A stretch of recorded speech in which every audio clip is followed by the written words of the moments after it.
ஆமென். கர்த்தர் நம்முடைய வாழ்க்கையில நல்லவராகவே இருக்கிறார். ஆமென். ஆண்டவர் நம்முடைய வாழ்க்கையில அவர் நல்லவராகவே இருக்கிறார். சில நேரங்களில் சில சூழ்நிலைகள் பார்க்கிற பொழுது ஆண்டவர் என்ற ஒருவர் இருக்கிறாரோ என்று சொல்லுகிற அளவுக்கு நம்முடைய வாழ்க்கையில சூழ்நிலைகள் அப்பப்போ வந்துதான் போகிறது. எல்லாருடைய வாழ்க்கையிலும் என்னுடைய ஜெபத்தை ஆண்டவர் கேட்கிறாரோ என்ற ஒரு சந்தேகம் கூட ஒரு வேளை வரும். நாங்கள் நெருக்கத்தின் பாதைகள் ஊடாக போகிற பொழுது, கஷ்டத்தின் ஊடாக போகிற பொழுது, கடினமான சூழ்நிலை ஊடாக போகிற பொழுது ஆண்டவரை அந்த சூழ்நிலைகள் நம்முடைய வாழ்க்கையில ஒரு கெட்டவரை போல நமக்கு காண்பித்து கொடுத்து தான் விடுகிறது. சில கடினமான நெருக்கங்கள் வருகிற பொழுது, கடினமான பாதைகள் ஊடாக நான் கடன் செல்லுகிற பொழுது, நல்ல ஆண்டவர் நம்முடைய வாழ்க்கையில அவர் நல்லவரோ என்று சந்தேகத்தை எழுப்புகிற அளவுக்கு ஏதோ ஒரு சூழ்நிலைகள் நம்முடைய வாழ்க்கையில உருவாகத்தான் செய்கிறது, உருவாகித்தான் இருக்கிறது. நேற்று கூட சில காரியங்களை நாங்கள் இந்த உபவாச கூட்டத்தில் தியானித்தோம். என்பானவர்களே, ஆண்டவர் உண்மையாகவே அவர் நன்மை செய்கிறவராக இந்த உலகத்தில் சுற்றி திரிந்தார். அவர் நன்மை செய்யும்படியாகவே மானவ வர்க்கத்தை தேடி வந்தார் என்பதுதான் உண்மை. ஆனால் இந்த உலக படைப்பிலே சத்துருவானவன் ஆண்டவரை குறித்து சொன்னதான அல்லது ஆண்டவரை பற்றி அவன் நினைக்க வைத்ததான ஒரு தவறான காரியத்தை நான் போட்டு காட்டி, அதன் மூலமாக ஆண்டவர் இந்த உலகத்துக்கு நமக்கு செய்த காரியங்களையும், நாம் அப்படிப்பட்ட நெருக்கமான சூழ்நிலை கூடாக கடந்து போகிற பொழுது நாங்கள் செய்ய வேண்டிய காரியங்களையும், நமக்கு முன்னுதாரணமாக இந்த பூமியில் வாழ்ந்ததான ஆண்டவராகிய இயேசு கிறிஸ்துவை சற்று பார்த்து அவர் எப்படி அதை மேற்கொண்டார் என்று சொல்லி பார்த்து, நம்முடைய வாழ்க்கையிலும் நெருக்கங்கள், போராட்டங்கள், துன்பங்கள் வருகிற பொழுது அவரை ஒரு முன்னுதாரணமாக பார்த்து அதை கடந்து செல்ல நம் அனைவருக்கும் கர்த்தருடைய ஆவியானவர் பெரிய ஒரு அனுக்கிரகத்தை பாராட்டுவாராக. அருமையானவர்களை திருப்பிக் கொள்ளுங்கள். ஆதியாகமம் 3வது அதிகாரத்தை நாம் திருப்பிக் கொள்வோம். ஆதியாகமம் 3வது அதிகாரத்திலே ஒரு சில வசனங்களை வாசித்து பார்க்கிற பொழுது ஆண்டவர் அங்கே நமக்கு அழகான ஒரு காரியத்தை அங்கே அவர் சொல்ல வருகிறார். வாசியுங்கள். 3வது அதிகாரம் 5வது வசனத்தை வாசியுங்கள்.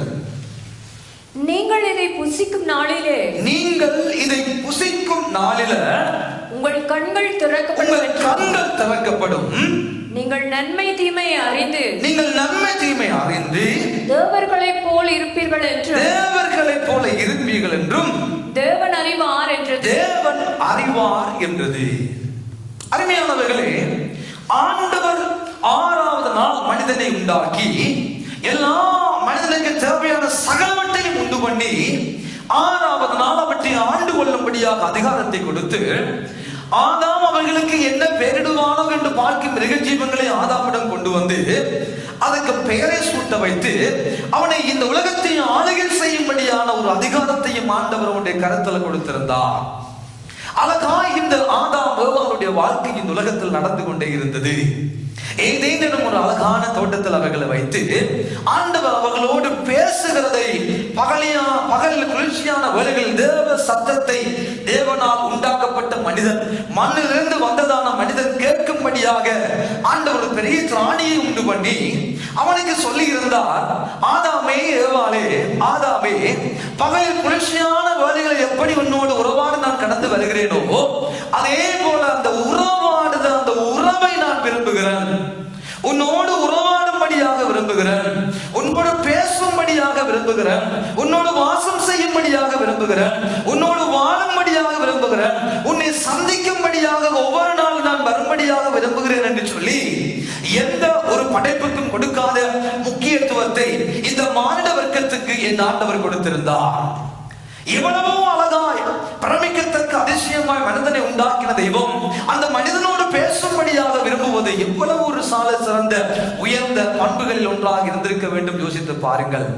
ஆகவேதான் ஆண்டவர் சொன்னார், ஆதாமே, ஆதாமே, நீ எல்லாவற்றையும் சாப்பிடு, எல்லாவற்றையும் சாப்பிடலாம், ஆனால் இந்த தோட்டத்தின் நடுவில் இருக்கிற கனியை மட்டும் புசிக்காத, புசிக்கிற நாளில நீ செத்து போய் விடுவாய். ஆதாம், ஏவாளே, நீ செத்து போய் விடுவாய், நீ செத்து போய் விடுவாய்.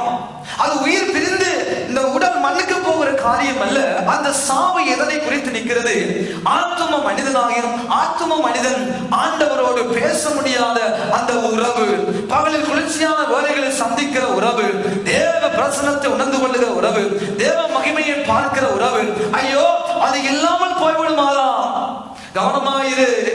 நீ எல்லாவற்றையும் சாப்பிடு, ஆனா அதை சாப்பிட்டேன்டா என்ற உறவுல விரிசல் வந்துவிடும், என்ற உறவுல ஒரு கலங்கம் வந்துவிடும், நான் உன்னை பார்க்க முடியாமல் போய்விடும், நீ என்னோடு பேச முடியாமல் போய்விடும், நீ இந்த அழகான தோட்டத்துல வாழ முடியாமல் போய்விடும். நீ இந்த தோட்டத்துக்குள்ள வாழுகிற பொழுது தேவ பிரசன்னத்துல, தேவ மகிமையில, தேவ ஆவியில நடத்தப்படக்கூடிய ஒரு பெரிய கிருபையையும் தேவனோடு பேசுகிற அந்த சலாக்கியம் இழந்து விடுவாயாதாமே என்று ஆண்டவர் அவனுக்கு அழகாக சொல்லிக் கொடுத்தார். எல்லாவற்றையும் அழகாக சொல்லிக் கொடுத்தார். அப்படியானால் என் தெய்வம் எதிலே அக்கறை கொண்டார்? இந்த ஆதாம், இந்த ஏவா ஆகிய தன்னால் உருவாக்கப்பட்ட அந்த பிள்ளைகள் என்னோடு எப்பொழுதும் வாழ வேண்டும், என்னோடு எப்பொழுதும் பேச வேண்டும், என்னோடு எப்பொழுதும் உருவாட வேண்டும் என்பதை குறித்து என் ஆண்டவர் கரிசனை உள்ளவராக அந்த விடயத்தில் அவர் மிகுந்த ஆர்வம் உள்ளவராக இருந்தார். ஆனால் இந்த சத்துரு, அதை பார்த்த சத்துரு எல்லா சிருஷ்டிப்பை பார்க்கலும் இந்த மாட வர்க்கத்துக்கு ஆண்டவர் அதிக முக்கியத்துவத்தை கொடுக்கிறாரே, எல்லாவற்றையும் பார்க்கலும் இவனோடு பேசுகிறாரே, இவனோடு நல்லா இருக்கிறாரே, பகலில் குளிர்ச்சியான வேலைகளில் நன்றாய் அவனோடு பேசும்படியாக, அவனை சந்திக்கும்படியாக வருகிறாரே என்று அறிந்ததான இந்த பிசாசு என்று சொல்லுகிறதான இந்த சாத்தான் என்ன செய்கிறான்? கடந்து வருகிறான். கடந்து வந்து ஒரு நல்லவனை போல கடந்து வந்து அவன் சொல்லுகிறான், கேட்கிறான், இந்த தோட்டத்தில் இருக்கிற எல்லாவற்றையும் சாப்பிட வேண்டாம் என்று சொன்னாவோ? ஆண்டவர் அப்படி சொல்லவே இல்லை. எல்லாவற்றையும் சாப்பிடு என்று சொன்னவர், ஆனால் இவன் சொல்லுகிறான் எல்லாவற்றையும் சாப்பிட வேண்டாம் என்று சொன்னாவோ? அப்பொழுது ஒரு பேசும்படியான ஒரு சந்தர்ப்பத்தை இந்த தந்திரமுள்ள இந்த பொல்லாத பிசாசு அந்த ஏவாளோடு ஆரம்பிக்கிறான். நீங்கள் பார்க்கலாம், பாடசாலை காலங்களில எல்லாம் அநேகருக்கு சிலருக்கு அனுபவம் இருக்கலாம். யாராவது ஆண் பிள்ளைகள் பெண் பிள்ளைகளோடு அந்த கதையை ஸ்டார்ட் பண்ண வேணும் என்றால் எப்படி ஸ்டார்ட் பண்றேன்னு தெரியாம தங்கச்சி டைம் பண்ணு சொல்லித்தான் ஆரம்பிப்பார்கள். அப்பொழுது அவர்கள் டைம் அப்பா சொல்லுகிற பொழுது அதுக்கு பிறகு உங்களுடைய பெயர் என்ன, எங்க இருக்கிறீங்க, அதுக்கு பிறகு எல்லாம் வேறு மாதிரி எல்லாம் போகும். ஆனா அந்த ஸ்டார்ட் பண்ற விஷயம் வந்து அநேகருக்கு அனுபவங்கள் இருக்கு இல்லையோ தெரியல. அந்த ஸ்டார்டிங் பாயிண்ட்ல வந்து ஏதாவது ஒன்றை கேட்டால் பதில் வரணும், அதுக்காக வேண்டிய இருக்கா நேரத்தை சொல்ல முடியுமா என்று ஆரம்பிக்கிறது போல சத்துரு வந்து கேட்கிறான், எவாளே எல்லாவற்றையும் சாப்பிட வேணாம்னு சொன்னாரோ? ஒரு கேள்வியை போடுகிறான். அதுக்கு பிறகு அம்மையார் பேச வலிக்கிறார், அம்மா கதைக்க வலிக்கிறதா? நல்லது, இல்ல எல்லாவற்றையும் சாப்பிட வேணாம்னு சொல்லவில்லை, அந்த அதை மட்டும்தான் சாப்பிட வேணாம்னு சொன்னார். அப்படியா? ஏ இல்ல இப்படி எல்லாம் ஆண்டவர் சொன்னா, செத்தா செத்து போடுவேன், சாப்பிட்டா செத்து போடுவீங்க என்றெல்லாம் சொன்னார். அப்படியா? தெரியுமா ஏன் ஆண்டவர் சாப்பிட வேணாம்னு சொன்னார்டா? உங்களுடைய கண்கள் திறக்கப்பட்டு விடும், நீங்க நன்மை தீமை அறிந்து விடுவீர்கள், நீங்கள் தேவர்களை போல மாறி விடுவீர்கள். அந்த வசனத்தை நோட் பண்ணுங்க, நீங்க தேவர்களை போல மாறி விடுவீர்கள். இப்ப என்ன சொல்ல வருகிறான்? ஆண்டவரை குறித்ததான ஒரு தவறான ஒரு எண்ணத்தை இந்த ஏவாளுக்குள்ள விதைக்கிறான். அப்படியானால் நீங்க தேவர்களை போல ஆகுவது ஆண்டவருக்கு விருப்பம் இல்லை. உங்க கண்கள் திறக்கப்படுவது ஆண்டவருக்கு விருப்பம் இல்லை. நீங்க நன்மை தீமை அறிந்து நல்ல ஞானி உள்ளவர்களாய், நல்ல திறமை உள்ளவர்களாய், நல்ல அறிவுள்ளவர்களாய், மேன்மை உள்ளவர்களாய், உயர்வுடையவர்களாய் வருவது உங்கள் படைத்த உங்கள் ஆண்டவருக்கு விருப்பம் இல்லை என்றதான பொய்யான ஒரு உருவத்தை அங்கே சத்துருவானவன் முதல் இந்த உலகத்துக்கு விதைக்கிறான். தேவனுடைய பிள்ளைகளை நன்றாய் கவனித்துக் கொள்ளுங்கள். எந்த ஆண்டவர் தனிமையாக இருப்பது நல்லது அல்ல என்று சொல்லி அவனை படைத்து அவனுக்கு ஏற்ற துணையை உண்டாக்கி அதை அழகு பார்த்த ஆண்டவர், அவனுடைய தேவைகள் எல்லாவற்றையும் சந்தித்த தெய்வம், அவனை அழகாக வைத்த ஆண்டவர் அவனுடைய நன்மையை விரும்பாமல் இருந்திருப்பாரோ? அவனுக்கு தேவையான எல்லாவற்றையும் கொடுத்து அவனை தேவனை போல மாற்றுவதோ, அவன் நன்மை தீமை அறிந்து கொள்ளும்படியான கிருபையை பெற்றுக் கொள்வதோ, அவனுடைய கண் திறக்கப்படுவதோ ஆண்டவருக்கு முக்கியத்துவம் அல்ல. ஆண்டவருக்கு தேவையானது என் பிள்ளை என்னோடு பேச வேண்டும் என்பதில் குறிக்கோளாக இருந்தார். அவருடைய பெரிய நோக்கம், ஐயோ இந்த உறவு இழந்து போய்விடக் கூடாது, என்னோடு இந்த ஆதாம் வைத்திருக்கிற இந்த உறவு இழந்து போய்விடக் கூடாதுல ஆண்டவர் கரிசனை உள்ளவராக இருக்கிற அதே நேரத்துல சத்துரு அடுத்த பக்கம் திருப்பி ஆண்டவர் ஒரு கொடுமையானவரை போல, அவர் நன்மையை விரும்பாதவரை போல, உயர்வுகளை விரும்பாதவரை போல சித்தரித்து விடுகிறார். அன்பானவர்களே, சித்தரித்து விடுகிறார். எப்படி தெய்வம் பேசி பேசி பேசி பேசி வார்த்தையினால் எல்லாவற்றையும் உண்டாக்கினாரோ அதே வண்ணமாக சத்துரு ஏவாளோடு பேசி பேசி பேசி பேசி பேசி பேசி பேசி வார்த்தையினால ஆண்டவரை கெட்டவராக காண்பித்து விட்டான். ஆண்டவரை ஒரு குறைவுள்ளவராக காண்பித்து விட்டான். ஆண்டவரில் ஏதோ ஒரு பட்சபாதம் உள்ள தெய்வமாக காண்பித்து விட்டான். என் வேதம் சொல்லுகிறது நீங்கள் வாசித்து பார்க்கலாம். யாக்கோபு 1:17 நன்மையான எந்த ஈவும் பூரணமான எந்த வரமும் அவர் பரத்திலிருந்து உண்டாகி சோதிகளின் பிதாவிடத்திலிருந்து இறங்கி வருகிறது. அவரிடத்தில் யாதொரு மாறுதலும் யாதொரு வேற்றுமையின் நிழல் இல்லாத அந்த தெய்வத்தை, பாகுபாடில்லாத தெய்வத்தை, உயர்வுகளை விரும்புகிற தெய்வத்தை, தன் பிள்ளைகள் எப்பொழுதும் நன்றாய் வாழ வேண்டும் என்று விரும்புகிற அந்த தெய்வத்தை இந்த சத்துரு என்று சொல்லுகிற இந்த பிசாசு ஆண்டவரை ஒரு குற்றவாளியை போல காண்பித்து விட்டார். நீங்கள் இதை புசிக்கும் நாளில உங்கள் கண்கள் திறக்கப்படும். நீங்கள் நன்மை தீமை அறிந்து கொள்வீர்கள். நீங்கள் தேவர்களை போல ஆவீர்கள் என்று அவர் அறிவார். ஆண்டவர் அறிவார். நீங்கள் தேவர்களை போல மாறிவிடுவீர்கள் என்று அவர் அறிவார் என்ற ஒரு காரியத்தை, தவறான ஒரு எண்ணத்தை சத்துரு அன்றைக்கு ஒவ்வொரு மனதுக்குள்ளே அந்த மனிதனுக்குள்ள விதைத்தது போல இன்று அருமையான தேவனுடைய பிள்ளைகளே, அநேகருடைய வாழ்க்கையில பிரச்சனைகள் வருகிற பொழுது, போராட்டங்கள் வருகிற பொழுது, ஒருவேளை சந்தேகங்களை நமக்குள்ளே சத்துரு எழுப்பி விடுகிறான். ஏன் எனக்கு ஆண்டவர் நன்மை செய்யவில்லை, ஏன் என் வேலை இப்படி, ஏன் என் குடும்பம் இப்படி, ஏன் என் பிள்ளைகள் இப்படி, ஏன் என் வருமானம் இப்படி, ஏன் என் உடல்நலம் இப்படி என்று சொல்லி சந்தேகங்களை எழுப்பி என் ஆண்டவர் எனக்கு நன்மை செய்வாரோ, என் ஆண்டவர் எனக்கு நல்லவராக இருக்கிறாரோ, ஏன் மற்றவர்களை பார்க்கலாம் நான் ஏன் இந்த நிலைமை என்ற ஒரு எண்ணத்தை சத்துரு இன்றைக்கு விதைத்து நம்மை தாழ்வும் மனப்பான்மைக்குள்ள கொண்டு போய் ஆண்டவரை சற்று பாகுபாடுள்ள தெய்வம் போல இன்றைய சூழ்நிலைகளும், இன்றைய போராட்டங்களும், இன்றைய கஷ்டங்களும் நம்முடைய வாழ்க்கையில ஆண்டவரை அப்படி காண்பித்து கொடுக்கத்தான் செய்கிறது. ஆண்டவர் நல்லவர் என்று பேசுவதை பார்க்கிலும் என் ஆண்டவர் கொடுமையானவர், என் ஆண்டவர் அடிக்கிறவர், என் ஆண்டவர் உடைக்கிறவர், என் ஆண்டவர் முறிக்கிறவர் என்பதை இந்த உலகம் அதிகமாய் பேசுகிறது. ஆனால் என் ஆண்டவர் நல்லவர். அவர் நன்மை செய்யும்படியாக கடந்து வந்த தெய்வம். உயர்வுகளை பார்க்கிலும், கனமடைந்து ஆசீர்வாதத்தில் உயர்ந்து கொண்டு போகிறதை பார்க்கிலும் ஆண்டவருக்கு விருப்பம் நம்ம ஆவிக்குரிய வாழ்க்கையில செத்துவிடக் கூடாது என்பதுதான் அவருடைய விருப்பம். ஆவியில சோர்ந்து போய்விடக் கூடாது, பின்வாங்கி போய்விடக் கூடாது, அந்த உறவுகளிலிருந்து போய்விடக் கூடாது என்பதுதான் என் தெய்வம் இன்றும் கரிசனை உள்ள ஆண்டவராய் இருக்கிறார். அருமையான தேவனுடைய பிள்ளைகளே, சத்துருவானவன் பலவிதமான போராட்டங்களையும் சூழ்நிலைகளையும் இந்த உலகத்தில் காண்பித்த பொழுது, நமக்கு தெரியும் இஸ்ரவேல் ஜனங்கள் எகிப்தில் அடிமைத்தனங்களாய் வாழ்ந்த பொழுது ஆண்டவர் ஒரு காரியத்தை அங்கே செய்ய வருகிறார். ஒரு காரியத்தை அவர் அங்கே செய்ய வருகிறார். இங்கே எப்படி சத்துரு இந்த சாத்தானை தந்திரமுள்ளதாய் கண்டு அந்த சாத்தானை பயன்படுத்தி தேவ பிரசன்னத்தை, தேவ மகிமையை, தேவனுடைய கிருபையை இழக்க பண்ணி ஏதேனும் ஒரு அழகான தோட்டத்தில் ஜனங்களை வைத்து துரத்தினானோ அதே போல ஆண்டவர் என்ன செய்கிறார்? வாசித்து பாருங்கள். யாத்திராகமம் 4வது அதிகாரத்துக்கு நேராக நீங்கள் திருப்பிக் கொள்வீர்களானால் அங்கு ஒரு காரியத்தை ஆண்டவர் நமக்கு எழுதி வைத்திருக்கிறார். 20வது வசனத்தை வாசியுங்கள். யாத்திராகமம் 4வது அதிகாரம் 20வது வசனம். அப்பொழுது மோசே மனைவியையும் தன் பிள்ளைகளையும் கழுதையின் மேல் ஏற்றிக்கொண்டு எகிப்து தேசத்துக்கு திரும்பினான். திரும்பி வாசிங்க. அதே வசனம் 4:20. அப்பொழுது மோசே தன் மனைவியையும் தன் பிள்ளைகளையும் கழுதையின் மேல் ஏற்றிக்கொண்டு எகிப்து தேசத்துக்கு திரும்பினான். அடுத்த வசனம். தேவனுடைய கோலையும்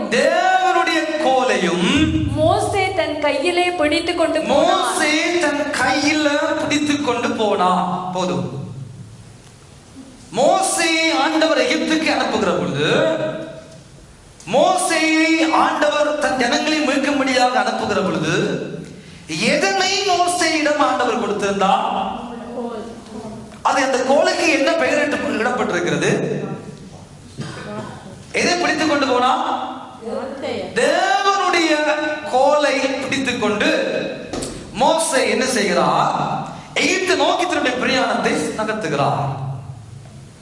தேவனுடைய கோல் என்றால் ஒன்று தேவனுடைய வார்த்தை அதில் பொறிக்கப்பட்டிருந்ததா இருந்திருக்க வேண்டும், இல்லாவிட்டால் தேவனுக்கு உரித்தான ஏதோ ஒரு பண்பு அந்த கோலுக்குள்ள இருந்திருக்க வேண்டும். சரிதானே? அப்பொழுதுதான் அது தேவனுடைய கோலாக இருந்திருக்க வேண்டும். இப்போ அந்த கோலை பிடித்துக் கொண்டு எகிப்துக்கு போக சொல்லி ஆண்டவர் சொல்லிவிட்டார். இப்பொழுது எகிப்துக்கு சென்றதான இந்த மோசேயும் அவனுடைய மனைவியும் அவனுடைய பிள்ளைகளும் ஆண்டவர் 7வது அதிகாரத்துக்குள்ள வருகிற பொழுது, யாத்திராகமம் 7வது அதிகாரத்துக்குள்ள வருகிற பொழுது ஒரு காரியத்தை அந்த கோலை கொண்டு செய்ய சொல்லுகிறார். நீங்கள் வாசித்து பாருங்கள். 7வது அதிகாரம் 9வது 10வது 11வது 12வது வசனத்தை வாசியுங்கள். உங்கள் பட்சத்துக்கு ஒரு அற்புதம் காட்டுங்கள் என்று, உங்கள் பட்சத்துக்கு ஒரு அற்புதம் காட்டுங்கள் என்று பார்வோன் உங்களோட சொன்னால், அப்பொழுது நீ ஆரோனை நோக்கி உன் கோலை எடுத்து, அந்த தேவனுடைய கோலாகி அந்த கோலை எடுத்து அதை பார்வோனுக்கு முன்பாக போடு என்பாயாக. பார்வோனுக்கு முன்பாக போடு, அது சர்ப்பமாகும் என்றார். சர்ப்பமாகும் என்றார். மோசேயும் ஆரோனும் பார்வோனிடத்தில் போய் கர்த்தர் தங்களுக்கு கட்டளையிட்டபடி செய்தார்கள். ஆரோன் பார்வோனுக்கு முன்பாகவும் அவன் ஊழியக்காரருக்கு முன்பாகவும் தன் கோலை போட்டான். அது சர்ப்பமாயிற்று. சர்ப்பமாய் அந்த கோல் மாறுகிறது. அப்பொழுது பார்வோன் சாஸ்திரிகளையும் சூனியக்காரரையும் அழைத்து எகிப்தின் மந்திரவாதிகளும் எல்லாரையும் கூப்பிட்டு தங்கள் மந்திர வித்தைகளினால் அப்படி செய்தார்கள். அவர்கள் ஒவ்வொருவனாக தன் கோலை போட்ட பொழுது அவைகள் சர்ப்பங்களாக மாறின. ஆரோனுடைய கோலும் ஆரோன் பிடித்திருந்ததான ஆரோன் போட்டதான தேவனுடைய கோல் என்னப்படுகிற அந்த கோல் அவர்களுடைய கோல்களை விழுங்கிச்சு. அவர்களுடைய கோல்களை ஆரோன் போட்டதான தேவனுடைய கோல் என்ன செய்தது? விழுங்கிட்டு. அது விழுங்கிட்டது. இந்த தேவனுடைய கோலை குறித்து ஏசாயா தீர்க்கதரிசி சொல்லுகிறார். நீங்கள் வாசித்து பாருங்கள். ஏசாயா தீர்க்கதரிசி 11வது அதிகாரத்துக்குள்ளே போகிற பொழுது அங்கே ஒரு காரியத்தை சொல்ல வருகிறார். 11:4 வாசித்து பாருங்கள். ஏசாயா 11:4. நீதியின்படி ஏழைகளை நியாயம் விசாரித்து யதார்த்தத்தின்படி பூமியில் உள்ள சிறுமையானவர்களுக்கு தீர்ப்பு செய்து பூமியை தமது வாக்கின் கோலால் அடித்து, பூமியை தன்னுடைய எந்த கோல்? வாக்கினுடைய கோலால் ஆண்டவருடைய கோல் என்று சொல்லப்படுகிற அந்த கோல் என்ன கோல்? வாக்கின் கோல். ஆண்டவருடைய கோல் வார்த்தையின் கோல். அருமையான தேவனுடைய பிள்ளைகளே, சூனியக்காரர்கள் எழுப்பினார்கள், மந்திரவாதிகள் எழுப்பினார்கள். அவர்களும் தங்களால் முடிந்தவற்றை செய்யும்படியாக முயற்சித்து தங்களுடைய கோல்களையும் சர்ப்பங்களாய் மாற்றினார்கள். வல்லமை இருந்தது, செயல்பட்டது. ஆனால் கர்த்தருடைய அந்த வாக்கின் கோல், கர்த்தருடைய அந்த வல்லமை உள்ள கோல், அந்த கர்த்தருடைய கோல் எல்லா மந்திரவாதிகளுடைய கோல்களை விழுங்கியது. அன்பானவர்களே, விழுங்கியது. பிரச்சனைகள் வருகிற பொழுது, போராட்டங்கள் வருகிற பொழுது நாம் எடுக்க வேண்டிய ஒரு காரியம் என்ன? வாக்கின் கோல், வார்த்தையின் கோல், வாக்குத்தத்தத்தின் கோலை கையில் எடுக்கிற பொழுதுதான் நாம் சத்துருவை மேற்கொள்ள கூடும் என்பதை வேதம் அங்கே தெளிவாக காண்பித்துக் கொடுக்கிறது. இந்த சத்துரு சர்ப்பத்தை பயன்படுத்தி சர்ப்பத்தின் மூலமாக ஏவாளை வஞ்சித்தது உண்மைதான். ஆனால் என் ஆண்டவரோ வனாந்திரத்தில் பாம்புகள் கடிபட்ட பொழுது, வனாந்திரத்தில் கொல்லிவாய் சர்ப்பங்கள் கடித்த பொழுது ஆண்டவர் செய்கிறார், பெண்களை சர்ப்பத்தை உண்டாக்கி எவன் அந்த சர்ப்பத்தை பார்க்கும்படியாக வைக்கிறானோ அவனை ஆண்டவர் சுகப்படுத்தினார், அவனை ஆண்டவர் தப்புவித்தார். எதை சத்துருவானவன் கையில் எடுத்து அதை மூலமாக இந்த உலகத்தையும் தேவனுடைய பிள்ளைகளையும் அழிக்கலாம் என்று தீர்மானிக்கிறானோ அதே ஆயுதத்தை என் ஆண்டவர் கையில் எடுத்து அதை ஆசீர்வாதமாக மாற்றும்படியான திராணியை, கிருபையை ஆண்டவர் உண்டு பண்ணுகிறார். வாக்கின் கோலை கையில் எடுக்கிற பொழுது அநேக சூழ்நிலைகள் நமக்கு எதிராக வரலாம், அநேக போராட்டங்கள் போராட்டங்கள் நெருக்கமாய் நம்மை சூழ்ந்து இருக்கலாம், எப்பேற்பட்ட காரியங்கள் நம்மை சூழ்ந்து இருந்தாலும், நானும் நீங்களும் எடுக்க வேண்டிய ஒரு கோல், நானும் நீங்களும் எடுக்க வேண்டிய ஒரு கோல் வாக்கிங் கோல். ஆனா நம்ம என்ன செய்யறோம்? வாக்கிங் கோலை எடுக்க வேண்டிய நானும் நீங்களும் பல தடவைகளில் பாம்பு கடிக்கிற பொழுது தடி எடுத்து அந்த பாம்பை போட்டு அடித்து கொண்டு நின்றா அது நமக்கு கடிக்கும். சொல்லுங்க, ஆண்டவர் என்ன சொன்னார்? பாம்பு கடிக்குதா, வெண்கல சர்ப்பத்தை நோக்கி பாரு. வெண்கல சர்ப்ப சுகத்தை கொடுக்காது. ஆண்டவர் அதுல ஒரு பரீட்சையை வைக்கிறார். யார் யார் என்னுடைய வார்த்தையை நம்பி, நான் சொல்லுகிற வார்த்தையை நம்பி விசுவாசித்து கீழ்ப்படுகிறார்களோ அவைகள் சுகம் பெறுவார்கள். ஆண்டவர் பரீட்சையை தன்னுடைய பிள்ளைகளுக்கு வைக்கிறார். என் வார்த்தை என்ன? வெண்கல சர்ப்பத்தை நோக்கி பார்க்க வேண்டும். நோக்கி பார், அதுதான் தேவனுடைய வார்த்தை. அந்த நோக்கி பார் என்ற வார்த்தைக்கு யார் யார் கீழ்ப்படிந்து அவரை நோக்கி பார்க்கிறானோ, அவன் சொன்னதை செய்கிறானோ, அவன் மட்டும்தான் சுகமடைவானே தவிர, கடிக்கிற பாம்புக்கெல்லாம் தடி எடுத்து அடிக்க போனா அது இன்னும் பாயும், அது இன்னும் கடிக்கும். சும்மா இருக்கிற சங்க ஊதி கெடுத்தான் ஆண்டி என்ற மாதிரி கலைச்சி கலைச்சி கடிச்ச தீரும். கர்த்தர் என்ன சொன்னார்? பாம்பு கடிக்கிற வேலையை நான் பார்க்கிறேன், தலையை நசுக்கணுமா அதை நான் பார்க்கிறேன். நீங்க நான் சொல்றதை கீழ்ப்படிங்க, நீங்க நான் சொல்றதை கீழ்ப்படிங்க. அப்போ ஆண்டவர் என்ன சொன்னார்? வாக்கின் கோலை கையில கொடுத்து, தன்னுடைய கோலை கையில கொடுத்து, நீ போ, நான் என்ன சொல்றனோ அதை செய், அவ்வளவுதான். என்ன அது? எத்தனை சூனியக்காரர்கள் வந்து சூழ்ந்து நிற்கலாம், எத்தனை பெரிய மந்திரவாதிகள் ஒருவேளை எழுப்பி நம்ம விழுங்கும்படியாக பெரிய பெரிய மாயால வித்தைகளை காட்டலாம், பரவாயில்ல. ஆனா கர்த்தர் சொல்லுகிறதை செய்கிற பொழுது, வாக்கின் கோலை கையில பிடித்தவர்களாய் வாக்கின் கோலை கீழே போடுகிற பொழுது, அந்த வாக்கின் கோல் பலமாய் கிரியை செய்யும்.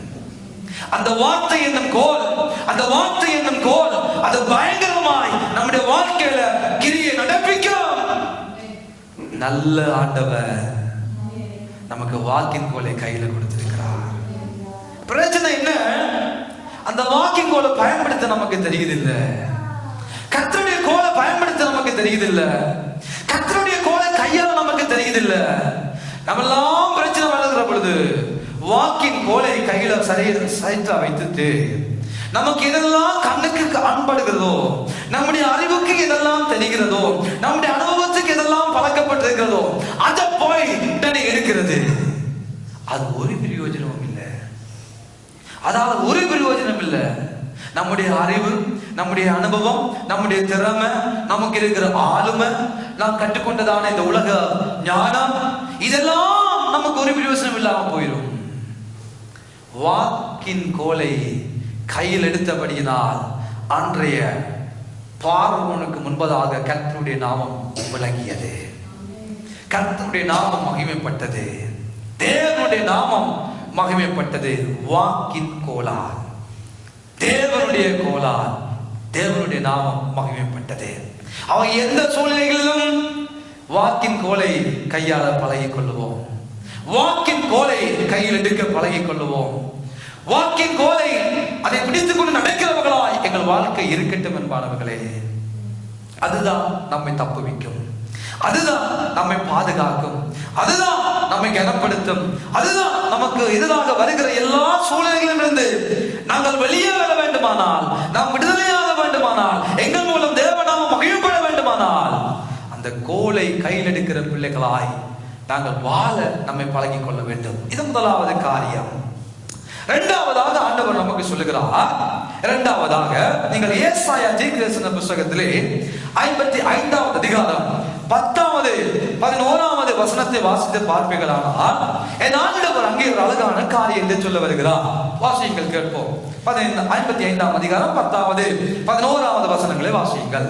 மாரியும் மாரியும் உறைந்த மழையும் வானத்திலிருந்து இறங்கி அவ்விடத்துக்கு திரும்பாமல் பூமியை நனைத்து அதில் ஒரு முளை கிளம்பி விளையும்படி செய்து விதைக்கிறவனுக்கு விதையையும் புசிக்கிறவனுக்கு ஆகாரத்தையும் எப்படியோ அப்படியே வாயிலிருந்து வசனமும் இருக்கும். அது வெறுமையா என்னிடத்துல திரும்பாமல் நான் விரும்புகிற காரியத்தை செய்து நான் அதை அனுப்பின காரியமாகும்படி வாய்க்கும் என்று ஆண்டவர் சொல்லுகிறார். அருமையான தேவனுடைய பிள்ளைகளே, வானத்திலிருந்து மாறியால் இந்த மலையால் இந்த பூமியில் ஒரு நன்மையை உண்டாக்க முடியுமானால், இந்த தண்ணீர் பூமியில வந்து படுகிற பொழுது அது ஒரு முளையை விளையும்படி செய்து, ஒரு முளை கிளம்பி அதை விளையும்படி செய்து, எவன் விதைக்கிறானோ அவனுக்கு விதையை கொடுத்து, எவன் புசிக்கும்படியாக வாஞ்சிக்கிறானோ அவனுக்கு சாப்பாட்டை கொடுத்து அது ஆசீர்வதிக்கிறது. எப்படியோ ஆண்டவர் சொல்லுகிறார், என் வாயில் இருந்து புறப்படுகிற வசனமும் அப்படியே இருக்கும். அது வறுமையாயிடம் திரும்பாமல் நான் விரும்பின காரியத்தை அது செய்து, நான் விரும்பினதை செய்து என்னுடைய காரியம் ஆகும்படி வாய்க்கும் என்று ஆண்டவர் சொல்லுகிறார். தேவனுடைய பிள்ளைகளே, இந்த தேவனுடைய வார்த்தை வறுமையாய் ஒரு நாளும் ஆண்டவிடம் திரும்பின வரலாறு இல்லை. ஒரு வானத்திலிருந்து வருகிற தண்ணீர் ஒரு நன்மையை உண்டாக்க முடியுமானால், விதைக்கிறவனுக்கு விதையை கொடுக்க முடியுமானால், புசிக்கிறவனுக்கு சாப்பாட்டை கொடுக்க முடியுமானால், அதை பார்க்கிற வல்லமை உள்ள என் தேவனுடைய வார்த்தை நம்மை வாழ வைக்கும், நம்மை உயர்த்தும், நம்மை விடுதலையாக்கும், நம்மை கனப்படுத்தும் அன்பானவர்களே. ஆகவேதான் ஒரு நாள் சத்துரு பார்க்கிறான். இப்போ வார்த்தையானவர் இந்த பூமிக்கு கடந்து வந்து விட்டார். அவன் பேசி பேசி பேசி பேசியே ஏவாளையும் ஆதாமையும் வஞ்சித்து முழு உலகத்தையும் பாவத்தில் தள்ளிவிட்டான். இப்பொழுது வார்த்தையினால் எல்லாவற்றையும் உண்டாக்கின வார்த்தையானவர் பார்த்தார். இவன் பேசி பேசி பேசி பேசி பேசியே என் ஜனங்களை அழித்து விட்டான், என் ஜனங்களை சாக பண்ணி விட்டான், என் பிள்ளைகளை ஏதேன் தோட்டத்தில் துரத்தி விட்டான். நான் போகிறேன். வார்த்தையானவர் இந்த பூமிக்கு கடந்து வந்தார். வார்த்தையானவர் இந்த பூமிக்கு கடந்து வந்தார். வார்த்தையானவரே இந்த பூமிக்கு கடந்து வந்தார். ஆதியிலே வார்த்தை இருந்தது, அந்த வார்த்தை தேவனிடத்தில் இருந்தது, அது தேவனாய் இறந்தவர் வார்த்தையாய் இந்த பூமிக்கு கடந்து வருகிறார். வார்த்தையாய் கடந்து வந்தவரை பிசாசு பார்க்கிறார். எப்பயாவது சந்தர்ப்பத்தை தேடிக்கொண்டே இருக்கிறார். அவருடைய வாழ்க்கையில ஒரு நாள் வருகிறது, 30 வயது முடிந்து விட்டது, 30 ஆண்டுகள் ஓடி முடிந்து விட்டது. வார்த்தையானவர் இந்த பூ உலகத்தில் வாழ்ந்து கொண்டே இருக்கிறார். ஒரு நாள் வேதம் சொல்கிறது, பிசாசுனா சோதிக்கப்படுவதற்கு கர்த்தருடைய ஆவியானவரால் இயேசு கிறிஸ்து வனாந்திரத்தை கொண்டு போகப்படுகிறார். இப்போ அழகா சந்தர்ப்பத்தை பார்க்கிறான். கொண்டு போன உடனேயே போனால் அவருக்கு இருக்கிற பலன், அவருக்கு இருக்கிற ஆளுமை, அவருக்கு இருக்கிற அதிகாரத்தை பயன்படுத்தி என்னை மேற்கொண்டு விடுவார். சரி, உபவாசம் இருக்கட்டும். ஒரு நாள், 2 நாள், 3 நாள், 40 நாட்கள் காத்திருந்து இயேசுவுக்கு பசி உண்டான பொழுது, வேதம் சொல்கிறது, அவருக்கு பசி உண்டான பொழுது சரியான சந்தர்ப்பத்தை பார்த்து கடந்து போகிறான். ஏவாள் தனிமையா இருந்த பொழுது எப்படி சந்தர்ப்பத்தை பார்த்து பயன்படுத்தினாலோ அதே போல இயேசுவுக்கு பசி உண்டான பொழுது கடந்து போகிறான். வார்த்தையானவரை தேடி போகிறான். அங்கே பேசி பேசி முதல் ஆதாமை வஞ்சித்து விட்டான். இப்போ 2வது ஆதாமையும் பேசி பேசி வஞ்சிக்கும்படியாக சரியான சந்தர்ப்ப சூழ்நிலையை பார்த்து கடந்து போகிறான். மத்தேயு 3ஆம் அதிகாரம் 4வது வசனத்தை வாசித்து பாருங்கள். 4ஆம் அதிகாரம் 3ஆம் வசனம். மத்தேயு. அப்பொழுது சோதனைக்காரன் அவரிடத்தில் வந்து நீர் தேவனுடைய குமாரனே ஆனால் இந்த கல்லுகள் அப்பங்கள் ஆகும்படி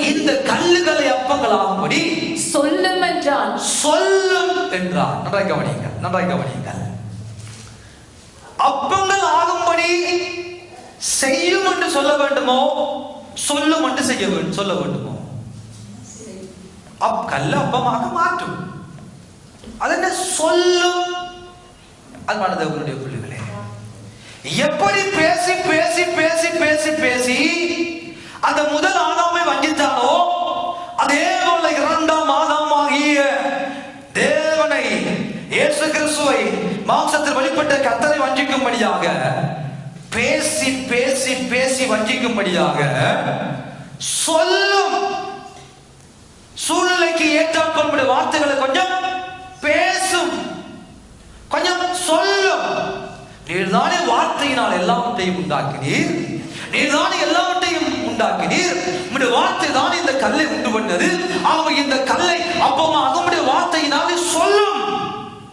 சத்துருவானவன் தன்னுடைய வார்த்தைக்கு கீழாக என் ஆண்டவரை சொல்ல வைக்கும்படியாக, என் ஆண்டவரை பேச வைக்கும்படியாக தந்திரமாய் இயேசுவிடம் முதலாக அவன் கேட்ட காரியமே சொல்லும், பேசும் பேசும் என்று போய் நின்றான். ஆண்டவர் என்ன சொன்னார்? மனுஷன் அப்பத்தினால மாத்திரமல்ல, தேவனுடைய வாயிலிருந்து புறப்படுகிற வார்த்தையினால பிழைப்பான். வார்த்தையினால பிழைப்பான். அவனுக்கு தெரியும் வார்த்தைகள் இருக்கிற வல்லமை. பிசாசுக்கு தெரியும் வாயிலிருந்து புறப்படுகிற அந்த வார்த்தைகள் இருக்கிற வல்லமை. அந்த வாயில இருக்கிற வல்லமையான வார்த்தைய தன் வார்த்தைக்கு கீழே கொண்டு வைத்து தான் சொல்லுகிறது செய்யும்படியாக சத்துரு இயேசுவோடு போராடி கொண்டிருக்கிறான். இயேசுவோடும் போராடி கொண்டிருக்கிறான். ஆனா இயேசு அதை புரிந்து கொண்டார். அவனுடைய கேள்விக்கு பதில் கொடுக்கவில்லை. மனுஷன் சாப்பாட்டினாலையா அல்ல பிழைப்பதே, தேவனுடைய வாயிலிருந்து புறப்படுகிற ஒவ்வொரு வார்த்தையினாலும் பிழைப்பான் என்று எழுதி இருக்கிறது. உபாகமத்துக்குள்ளே ஆண்டவர் போய்விட்டார். உபாகமம் 8:3 வாசித்து பார்ப்பீர்களானால் அந்த வார்த்தையை ஆண்டவர் அவனுக்கு ஞாபகப்படுத்துகிறார். வேறு ஒன்றும் மாம்சத்தில் பேசவில்லை, வேறு ஒன்றும் மனுஷத்தில் பேசவில்லை. வார்த்தையானவர் அவரை கொண்டும் அவரை கண்டும் இந்த உலகம் உண்டாக்கப்பட்டது. ஆனால் இயேசு கிறிஸ்து எல்லா சூழ்நிலைகளிலும் வாக்கின் கோலை கையில் எடுக்கிறார். இயேசு கிறிஸ்து தன் நெருக்கமான சூழல், பசியான நேரம், தனிமையான நேரம், யாருமற்ற நேரம், வனாந்தரமான நேரம், காட்டு மிருக ஜீவங்கள் மத்தியில அசைவாடி கொண்டிருக்கிறார், வாழ்ந்து கொண்டிருக்கிறார். அவருக்கு பசி வந்த பொழுது அவர் எடுத்தார் உபாகமத்தை, அவர் எடுத்தார் நியாயப்பிரமாணத்தை, அவர் எடுத்தார் தோராவை, அவர் எடுத்தார் மோசேயினுடைய நியாயப்பிரமாணத்தை கையில் எடுத்தார். வேறு எதையும் பேசவில்லை, வேறு எதையும் இயேசு கையில் எடுக்கவில்லை. அவருக்கு பேச 1000 வார்த்தைகள் இருந்தது. அவரே வார்த்தை. அவர் சத்துருவை மேற்கொள்ள 1000 வார்த்தைகள் இருந்தது. ஆனால் அவர் கையில் எடுத்தது தேவனுடைய வார்த்தை. அவர் கையில் எடுத்தது அந்த தேவ வாக்கின் கோல். அவர் கையில் எடுத்தது உயிருள்ள வார்த்தையை. இந்த அநேக தேவனுடைய பிள்ளையுடைய வாழ்க்கையில சத்துருவானவன் நெருக்கமான நேரங்களில் வருகிற பொழுது, போராட்டமான சூழ்நிலையில் வருகிற பொழுது, நீரெல்லாம் சபைக்கு போய் என்ன பிரயோசனம், நீர் படுற பாட்டை பாருங்க, நீரெல்லாம் ஊழியம் செய்து என்ன பிரயோசனம், நீரெல்லாம் உண்மையான ஊழியக்காரனா, நீரெல்லாம் உண்மையான விசுவாசியா, செவி என்று செவிக்கிறீர், உபவாசம் என்று உபவாசிக்கிறீர், நீரெல்லாம் உண்மையான ஆண்டவருடைய பிள்ளையா என்று கேட்பது போல சத்துருவிடம் பிசாசு போய் இயேசுவிடம் பிசாசு போய் கேட்கிறான், நீர் தேவனுடைய குமாரனே ஆனா, உண்மையாக குமாரனியாக இருந்தா செய்துங்க பாப்போம், அங்க சொல்லும் பாப்போம். நம்மளா இருந்தா பார் செய்து காட்டுறாண்டு விளையாட்ட போட்டிருப்போம். இயேசுக்கு ஒரு செகண்ட் ஒரு வாயத்துல ஒரு வார்த்தை சொன்னாலே போதும், கோடிக்கணக்கான தேவதூதர்கள் அவருக்கு பணிவிடை செய்ய ஆயத்தமாயிருந்தார்கள். ஒரு வார்த்தையை சொன்னால் போதும்.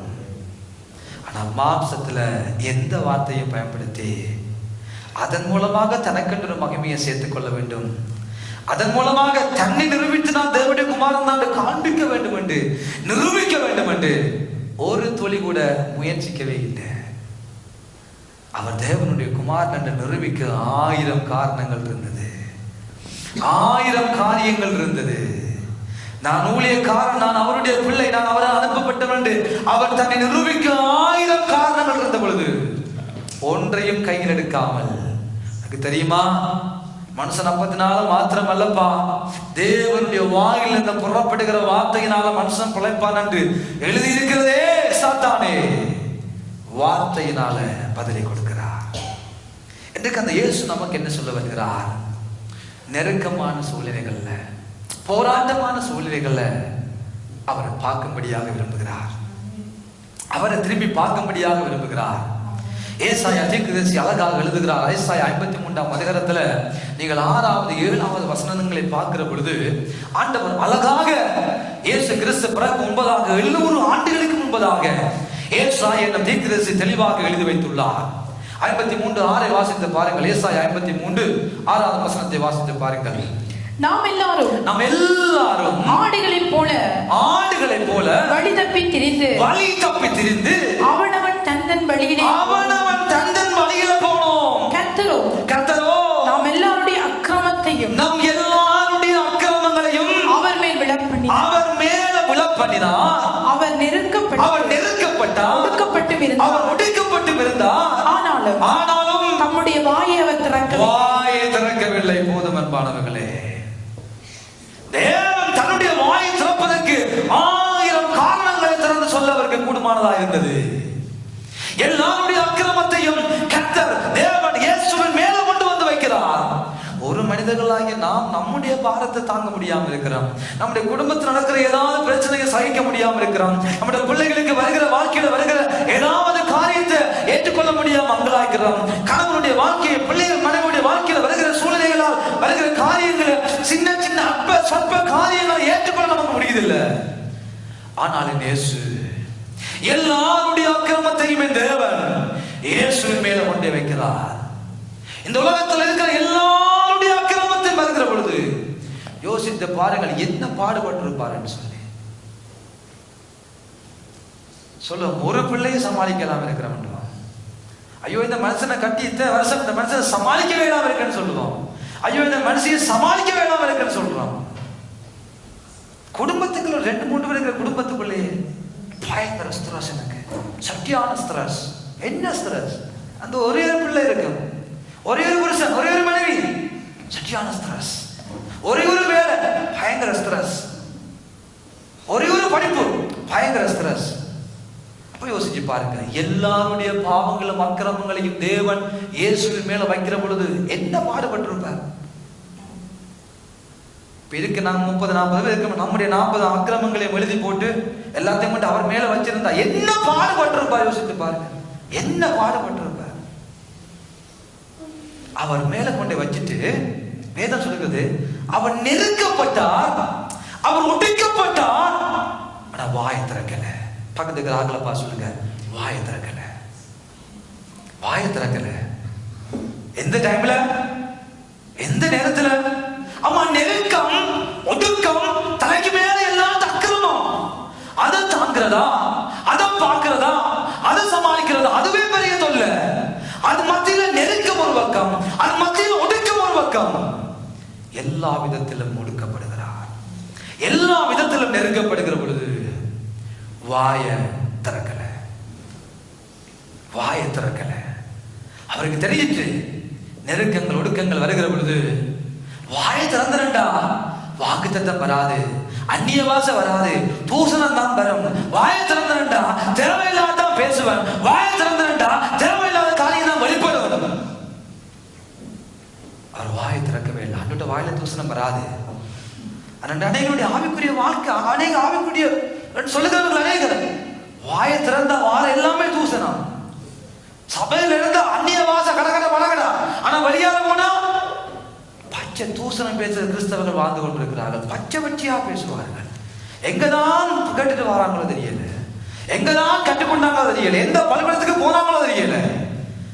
வாயை திறந்தா சபிக்கிறது, வாயை திறந்தா தூசணத்துல பேசுறது, வாயை திறந்தா தகாத வார்த்தைகள் கேட்டா நான் ஆவிக்குரிய விசுவாசி, நான் அந்நிய வாசியை பேசுறேன்.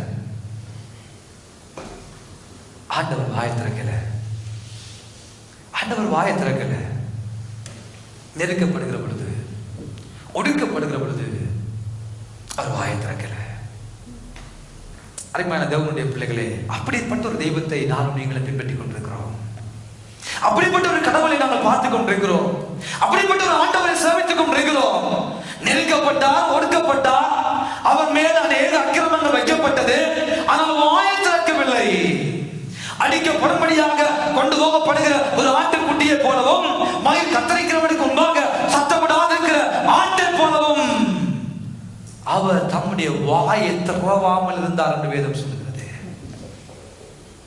அவர் தன்னுடைய வாயை திறக்கவே இல்லை. திறக்க வேண்டிய நேரத்தில் திறக்கவே இல்லை. அவர் திறக்கவே இல்லை வாயை. நாம் அதை கற்றுக்கொள்ள வேண்டும். நம்மை நிரூபிக்கும்படியாக 1000 நம்மை குறித்து யாராவது சொல்லிட்டா நாங்கள் நிரூபிக்க முற்படுவோம். நான் அப்படி இல்லை, நான் அப்படி இல்லை, நான் நல்லவன், நான் உத்தமன், நான் சன்மார்க்கன், நான் தேவனுக்கு பயந்தவன், நான் உண்மையானவன் என்று நிரூபிக்க முற்பட்டு திரிகிறோம் அநேகங்களில். வேண்டாம், வேண்டாம்.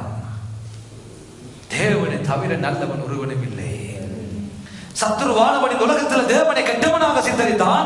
ஆனால் வார்த்தையானவர் இந்த பூமிக்கு வந்திருந்த பொழுது, ஆண்டவரே நல்ல போதகர் என்று ஒரு வாலிபன் ஓடி வந்த பொழுது இயேசு அவனுக்கு உத்தரவு கொடுத்தார், தேவனை தவிர நல்லவன் ஒருவனும் இல்லையப்பா. உன் தேவன் நன்பாகவும் இருக்கிறார், உன் தேவன் நல்லவராகவும் இருக்கிறார், அவர் இன்றைக்கு நன்மை செய்கிறவராகவும் இருக்கிறார். அவரை இந்த உலகத்தில் இருக்கிறதான பிசாசும் உலகமும் மாம்சமும் ஒரு கொடூரமானவராய் சித்தரித்து அவர் ஒரு பயங்கரவாதியாக காண்பித்துக் கொண்டிருக்கிறது. இயேசு பயங்கரவாதி அல்ல, என் இயேசு ஒரு கொடூரக்காரனும் அல்ல. என் ஆண்டவர் நம்மை அழிக்கும்படியாக கொல்லும்படியாக வந்தவரும் அல்ல, நம்மை பரிபூர்ணப்படுத்தும்படியாக நம்மை அழகு பார்க்க வந்த தெய்வம், நம்மை அழகுபடுத்தும்படியாக வந்த ஒரு தெய்வம். ஆண்டவராக இயேசு கிறிஸ்து இந்த பூமியில் இருக்கிற பொழுது சொல்லுகிறார், 5வது அதிகாரம் யோவான் 24ஆம் வசனத்தை வாசித்து பாருங்கள். அவர் அழகாக இந்த பூமியில் இருக்கிற பொழுது சொல்லுகிறார், என் வசனத்தை கேட்டு என்னை அனுப்பினவரை விசுவாசிக்கிறவனுக்கு நித்திய ஜீவன் உண்டு. நித்திய ஜீவனை குறித்து பேசுகிறார். 17ஆம் அதிகாரம் யோவான் 3ஆம் வசனத்தை வாசித்து பாருங்கள். அங்கே ஆண்டவர் அதனை சொல்ல வருகிறார். 17ஆம் அதிகாரம் 3ஆம் வசனத்தை வாசித்து பாருங்கள். என் வசனத்தை கேட்டு என்னை அனுப்பினவரை விசுவாசிக்கிறவனுக்கு நித்திய ஜீவன் உண்டு. நித்திய ஜீவன் உண்டு. என் வசனத்தை கேள், என் வார்த்தையை கேளுங்கள். அநேக காரியங்களை கேட்டுக்கொண்டிருக்கிறீர்கள், அநேக காரியங்களுக்கு செவியை கொடுக்கிறீர்கள், அநேகரோடு பேசி பேசி பேசி பேசிய காலங்கள் அநியாயமாக போகிறது. ஆண்டவர் சொல்லுகிறார், என் வார்த்தையை கேள் ஜனமே, என் வார்த்தையை கேள். என் வார்த்தையை கேட்டு என்னை அனுப்பினவரை விசுவாசிக்கிறவனுக்கு நித்திய ஜீவன் உண்டு. யூதா புத்தகத்துல இயேசுவை சமமாகிய யூதா 4வது வசனமா இருக்க வேண்டும். அங்கே சொல்லுகிறார், இந்த உலகத்துல அநேக கள்ளர்கள் பெருகிவிட்டார்கள். தேவனுடைய ஒன்றான மெய்தேவனாகிய ஒன்றான தேவனுடைய கிருபையை காம விகாரத்துக்கு ஏதுவாக புரட்டி ஒன்றான மெய்தேவனை மறுதலிக்கிறவர்களும் அவருக்கு விரோதமாக எழுதுகிறவர்களும் பக்க வழியாய் நுழைந்து விட்டார்கள் என்று அவர் அங்கே பேசுகிறார். யூதா 4ஆம் வசனமா இருக்க வேண்டும், வாசித்து பாருங்கள். 4வது வசனம் யூதா. ஏனெனில் நமது தேவனுடைய கிருபையை காம விகாரத்துக்கு ஏதுவாக புரட்டி ஒன்றான ஆண்டவராகிய தேவனை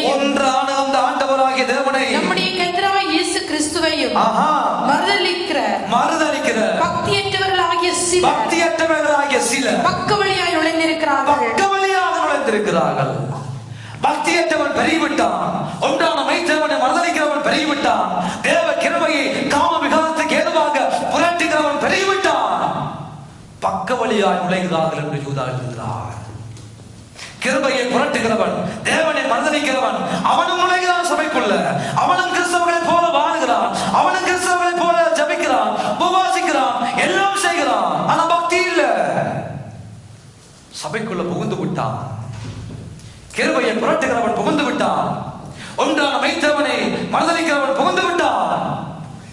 ஒரு பெரிய எச்சரிப்பில் செய்தி இந்த உலகத்துக்கு யூதா கொடுத்து சென்றார். ஒரு பெரிய எச்சரிப்பை உலகத்துக்கு கொடுத்து சென்றார். அருமையான தேவனுடைய பிள்ளைகளே, நானும் நீங்களும் பிழைக்க வேண்டுமானால், நானும் நீங்களும் தப்ப வேண்டுமானால் நாம் எடுக்க வேண்டிய ஒன்று இந்த வார்த்தை. வாக்கின் கோலை கையில் எடுத்தவர்களாய் ஜெயம்படும்படியான கிருபையை தேவனிடம் பெற்றுக் கொள்வோம். வார்த்தையின் மூலம் பிழைக்கும்படியான கிருபையை, வார்த்தையின் மூலம் பிழைக்கும்படியான கிருபையை நானும் நீங்களும் பெற்றுக்கொள்ளும்படி தேவன் நமக்கு அநேக அனுக்கிரகங்களை உண்டு பண்ணுவாராக. ஏனென்றால் காலம் கொள்ளாததா இருக்கிறது.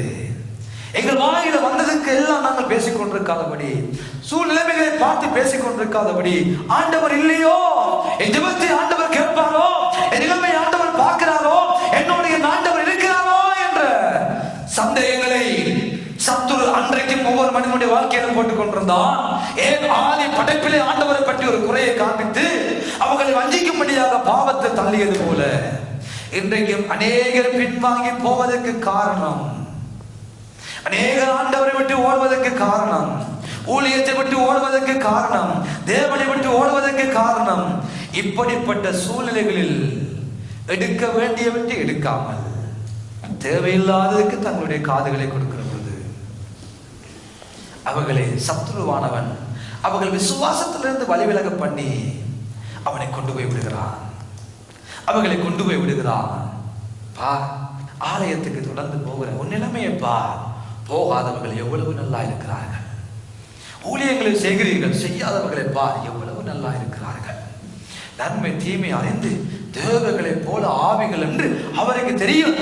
அதனால்தான் உங்களை போட்டு உடைக்கிறார், அடிக்கிறார், நொறுக்கிறார் என்று சொல்லி அநேக தடவைகளில் இப்படிப்பட்ட சூழ்நிலைகள் இன்றைய ஆவிக்குரிய சபைக்குள் இருக்கிற அநேகருடைய வாழ்க்கைக்குள்ளும் ஒரு கேள்வி வரத்தான் செய்கிறது. எங்கள் ஆண்டவர் அன்புள்ள தெய்வம், அவர் எல்லாரையும் நேசிக்கும்படியாக கடந்து வந்த தெய்வம், அவர் நன்மை செய்யும்படியாக கடந்து வந்த ஒரு நல்ல தகப்பன், அவர் நன்மை செய்கிறவராகவே சுற்றி திரிந்தார் என்று வேதம் சொல்லுகிறது.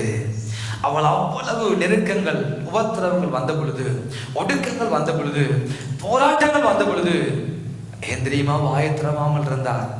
எங்களுடைய நன்மைக்காக, எங்களுடைய நலனுக்காக, எங்களுடைய ஆசீர்வாதங்களுக்காக, எங்களுடைய உயர்வுகளுக்காக நாங்கள் மறுபடியும் அவரை அப்பா என்று கூப்பிட வேண்டும்.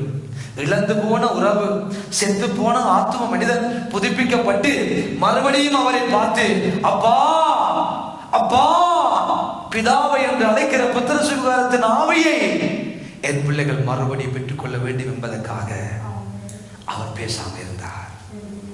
அவர் வாயை திறக்கல, வாயை திறக்கவே இல்லை. திறந்திருந்த ஒரு வேளை அவரை அப்பா என்று கூப்பிடக்கூடிய அந்த உரிமையை நாம் இழந்திருப்போம், அவருடைய பிள்ளைகளாகும்படி அதிகாரத்தை இழந்திருப்போம். ஆகவேதான் எங்களுடைய நன்மைகளுக்காக எங்கள் அப்பா, எங்கள் தகப்பன் தன் வாயை திறக்கவே இல்லை. ஆனால் ஒரு நாள் சந்தர்ப்பம் வந்தது, வேதம் திரும்ப திரும்ப திரும்ப சொல்லிக்கொண்டே இருக்கும். ஒரு நாள் வாயை திறக்கிற பொழுது அவர் எதை பேசினார்? வாக்கு தத்தங்களை குறித்து பேசினார். தன்னை குறித்து மோசே, சங்கீதங்கள், தீர்க்கதரிசிகளில் எழுதப்பட்ட வாக்கு தத்தங்களை குறித்து ஒரு காலம் பேசிக்கொண்டே இருந்தார். தேவ ஜனமே, தேவனுடைய பிள்ளைகளே, நெருக்கங்கள், போராட்டங்கள், உபத்திரவங்கள் நம்முடைய வாழ்க்கையில வருகிற பொழுது நாம் பேச வேண்டியது தேவன் நமக்கென்று கொடுத்ததான வாக்கு தத்தங்கள், தேவன் நம்மை குறித்து சொன்னதான ஆசீர்வாதமான வார்த்தைகள் வாயிலிருந்து புறப்படட்டும். மரணமும் ஜீவனும் நாவினுடைய அதிகாரத்தில் இருக்கிற என்று வேதம் சொல்லுகிறது. ஆகவே வாயில இருந்து, வார்த்தைகள் இருந்து தெய்வம் பேசாமல் பொறுமையா இருந்தது நம்முடைய நன்மைக்காக. ஆனால் அவர் வாயை திறந்த பொழுது அவர் பேசியது எல்லாமே தன்னை குறித்து எழுதப்பட்ட வாக்கு சத்தங்களை இந்த முழு உலகத்துக்கு பேசிக்கொண்டே இருந்தார்.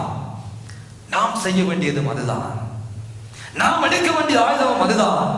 பலவீனங்களை பார்த்து பேசிக் கொண்டிருக்காமல், இல்லை என் ஆண்டவர் என்னை அழைத்தார், என் ஆண்டவர் என்னை தெரிந்து கொண்டார், என் ஆண்டவர் என்னை அபிஷேகித்தார், என்னை ஆண்டவர் உயிரோடு வைத்திருக்கிறார், நான் அவருடைய பிள்ளை, என் மேய்ப்பர் உயிரோடு இருக்கிறார், நான் தாட்சி அடைய மாட்டேன், அவர் என்னை மேய்க்கிறார், அவர் என்னை நடத்துகிறார், எல்லா சூழ்நிலைகளிலும் என் ஆண்டவர் என்னோடு இருப்பார், அவர் உறங்குவது இல்லை, அவர் தூங்குவது இல்லை.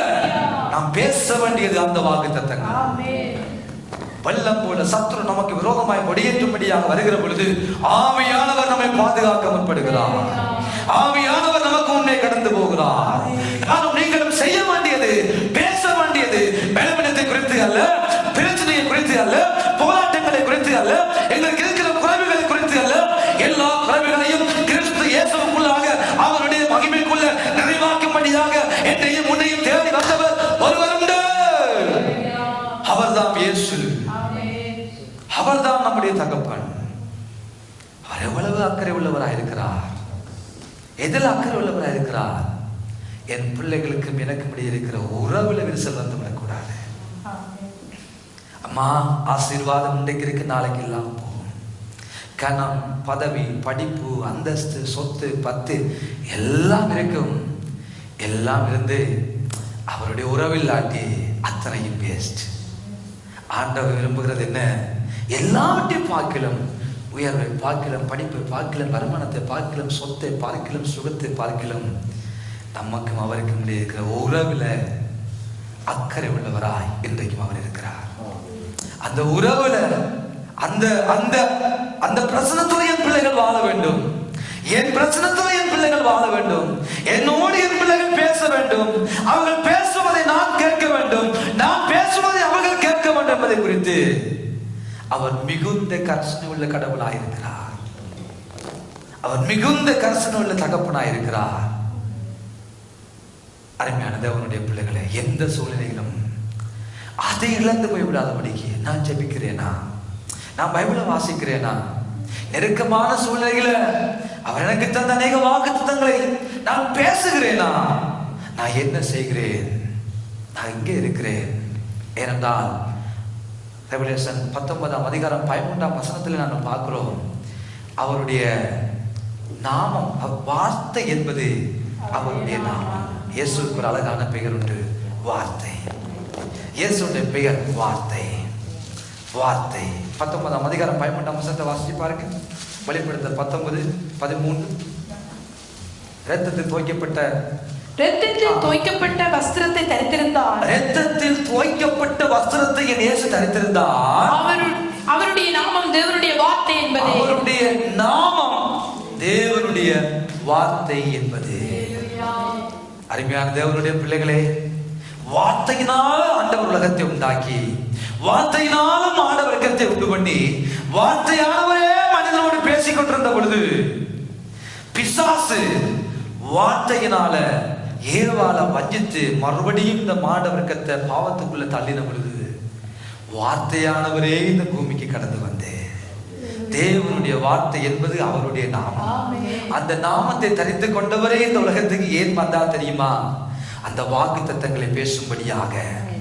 அந்த வாக்கு தத்தங்களை பேசி பேசி பேசி பேசி உலகத்தை ஜெயிக்க, மாம்சத்தை ஜெயிக்க, பிசாசை ஜெயிக்கும்படியாக அந்த வார்த்தையானவரே இந்த உலகத்துக்கு வந்து வெளிப்படுத்தி வாழ்ந்து காட்டி நமக்கு ஒரு பெரிய முன் உதாரணமாக இந்த உலகத்தில் இருந்தார்.